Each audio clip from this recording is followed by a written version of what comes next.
যে কঙ্গনা রানাওয়াত একদিন দীপিকাকে কথায় কথায় তুলোধনা করতেন, তিনি আজ হঠাৎ দীপিকার প্রেমে এত গদগদ কেন? কঙ্গনার চোখে দীপিকা কবে থেকে বলিউডের মধুবালা হয়ে গেলেন?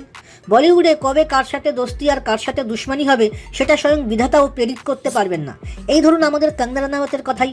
একটা সময় ছিল যখন কঙ্গনার সকাল হতো দীপিকা পাড়ুকোনকে রোস্ট করে আর রাত হতো দীপিকাকে ট্রোল করে। পদ্মাবত সিনেমা নিয়ে খোঁটা দেওয়া থেকে শুরু করে দীপিকার ডিপ্রেশন, এমনকি মাদক বিতর্কেও দীপিকাকে ছিঁড়ে খেয়েছিলেন এই কঙ্গনা। আর আজ আজ কঙ্গনার মুখে দীপিকার নামে এমন ভজন শোনা যাচ্ছে যে মনে হচ্ছে যেন তিনি দীপিকার ফ্যান ক্লাবের প্রেসিডেন্ট হয়ে গেছেন। সম্প্রতি এক সাক্ষাৎকারে কঙ্গনা রীতিমতো ঘোষণা করে দিয়েছেন যে বলিউডে নাকি দ্বিতীয় কোনো দীপিকা পাড়ুকোন আসা সম্ভব নয়।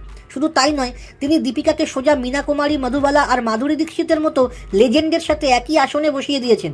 ব্যাপারটা হজম হলো না তো? পিকচার আভি বাকি হে। মা হওয়ার পর থেকে দীপিকা একটা কড়া নিয়ম করেছেন যে দিনে 8 ঘন্টার বেশি তিনি কিছুতেই কাজ করবেন না। এর জন্য কোটি টাকার প্রজেক্ট হাতছাড়া হলেও তার থোড়াই কেয়ার। আর অবাক করা বিষয় হলো কঙ্গনা রানাওয়াত দীপিকার এই সিদ্ধান্তকে ফুল সাপোর্ট করেছেন। কঙ্গনা বলছেন দীপিকা নাকি একদম ন্যায্য দাবি করেছেন, কারণ তিনি এখন একজন মা।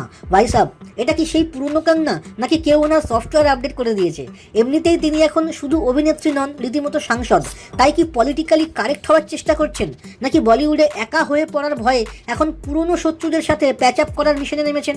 একদিন যাকে দেখতে পারতেন না, আজ তার প্রতি এই উছলে ওঠা ভালোবাসার আসল রহস্যটা কি? আপনাদের কি মনে হয়, কঙ্গনার এই ডিগবাজি কি মন থেকে, নাকি এর পেছনেও বলিউডের কোনো নতুন পলিটিক্স লুকিয়ে আছে?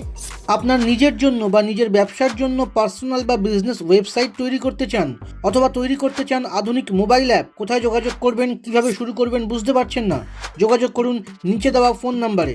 আপনার সমস্ত প্রশ্নের উত্তর পাবেন এখানেই।